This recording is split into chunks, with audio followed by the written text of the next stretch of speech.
अंदर जो हरियाणा बिल्कुल शांत होता था, जिसमें रात में किसी टाइम चले जाओ, अध्यापकों की मीटिंग होती थी, जीत रात को मोटरसाइकिल पे वापस करना ला जाते थे। 10 बजे खत्म, करीब 12-1-2 बजे तक घर सोएंगे, सुबह स्कूल चले जाएंगे उठ के टाइम।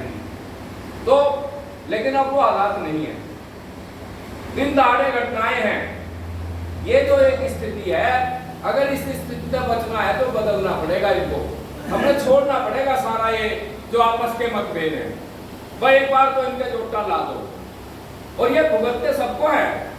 अभी आप देख रहे होंगे यूपी में पहले चरण का जो चुनाव है, आपके तो पड़ोस में यमुना पार करते परली तरफ पार कर लोगे आप, वहां लोग गांव में पंचायतें कर रहे हैं, जातियों की पंचायत चल रही है। ये जातियों की पंचायत कराई तो सरकार ने शुरू थी, सरकार ने बेरा लिखा कि कल को ये सारे खिलाफ भी हो जाएंगे।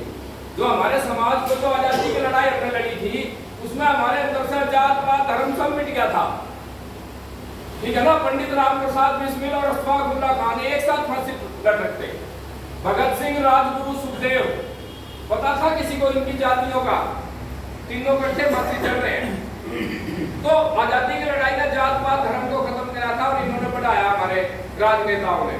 अब इनके गले की फांसी भी बन रही है।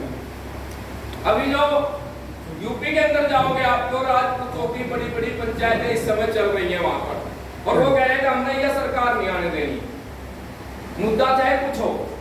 इसी तरह आप अलग अलग जगह देख लो, सरकारों ने इवन हमारे महापुरुषों को भी बांट रखा है इन्होंने। आप ये बता दो कि पुराने टाइम में हर एक के घर में अम्बेडकर की फोटो पा जाती, अब ये अपनी अहिल्याबाई है, हिस्ट्री में हमने पढ़ा है, महापुरुष है, ये किसी एक जाति की नहीं है, ये सबके लिए सम्माननीय है।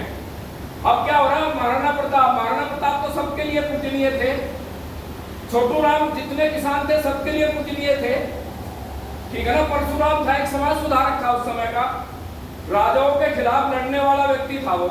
लेकिन हमने इन महापुरुषों को भी क्या किया है, जात बिरादरियों में बांट दिया है। उनकी फोटो में भी अब पर्टिकुलर फलानी जाति का घर है तो उसमें पाएगी। तो ये जो एक बदलाव है, ये बदलाव इन राजनेताओं को सूट करता है। तो हमारे लिए क्या है, हमने देखनी अपनी मांगे, समस्याएं, हमने देखना मुद्दा शिक्षा की स्थिति क्या है, हेल्थ की क्या है। कहने को तो करनाल में एक मेडिकल कॉलेज बन गया आपका, कल्पना चावला यूनिवर्सिटी बन गई है ट्रेन में, लेकिन हेल्थ की स्थिति क्या है, जाके तो देखो हॉस्पिटल में, वहां आपका सीट है, MRI आप कराना चाहते हो तो उसके वहां पर सुविधा है कि नहीं है, दवाइयां है या नहीं है, सरकार कहती है। तो ये बहुत सारे मुद्दे हैं जो आज के हमारे हैं। हमारा शिक्षा का मुद्दा है, हेल्थ का मुद्दा है, पेंशन का मुद्दा है। जो हमारे नए साथी हैं 2004 के बाद वाले, उनको पेंशन है ही नहीं। अब एक बात देखो, हमारी संख्या क्या हो रही है, अभी साथी बलराज कह रहे थे ना कि मेंबरशिप करके आएंगे साथी, चलेंगे, सब नहीं जाना है। तो धीरे धीरे जब ये जो पेंशन वाला वर्ग थोड़ा सा रह जाएगा, क्या होगा फिर, और जिनको नया को पेंशन नहीं मिलेगी वो क्या कहेंगे, अभी तो वो इतना ही कम रहा है, MP की बंद कर दो। दूसरे क्या था, फौजी की कहने की किसी की हिम्मत नहीं थी कि फौज वाले की बंद करो। अब क्या हो गया, सरकार ने फौज वाले का नया तरीका निकाल लिया, अग्निवीर। अब अग्निवीर तो 4 साल बाद नौजवान वापस आ जाएगा, शादी भी नहीं करेगा कोई। उन्हें पता है कि बाप तो नौकरी में है और बेटा जो है रिटायर हो गया, दिया 5 साल में घर, पेंशन तो है नहीं उसको कुछ आके जो फैसिलिटीज पहले मिलती थी। पहले भी 15 साल के बाद फौजी आ जाता था ना वापस, तो उसको सुविधाएं इतनी थी कि दोबारा नौकरी भी मिल जाती थी, रिजर्वेशन मिल जाता था फौज वाला। लेकिन अब वो स्थिति बदल गई है। तो रोजगार की जो स्थिति है, शिक्षा की जो स्थिति है, हेल्थ की जो स्थिति है, इन सारे मुद्दों को लेकर हमें वो आएंगे आपके बीच में अभी चुनाव में। आपने क्या करना, वो बात करेंगे धर्म की, वो बात करेंगे जाति की, आप बात करना शिक्षा की, आप बात करना रोजगार की, आप बात करना महंगाई की। फिर देखो उनकी क्या स्थिति है। तो हमें इस बार बदलाव के लिए, मतलब ये जो है ना, अब हमारी मांग, हमारे पास क्या तरीका है। अब वो स्थिति भी हमारी नहीं है, सर्व कर्मचारी संघ तो जाकर लाठियां खाता है। अब जो रिटायर्ड कर्मचारी संघ है वो तो कहीं लाठियां खाने की स्थितियों में तो नहीं है शरीर हमारा।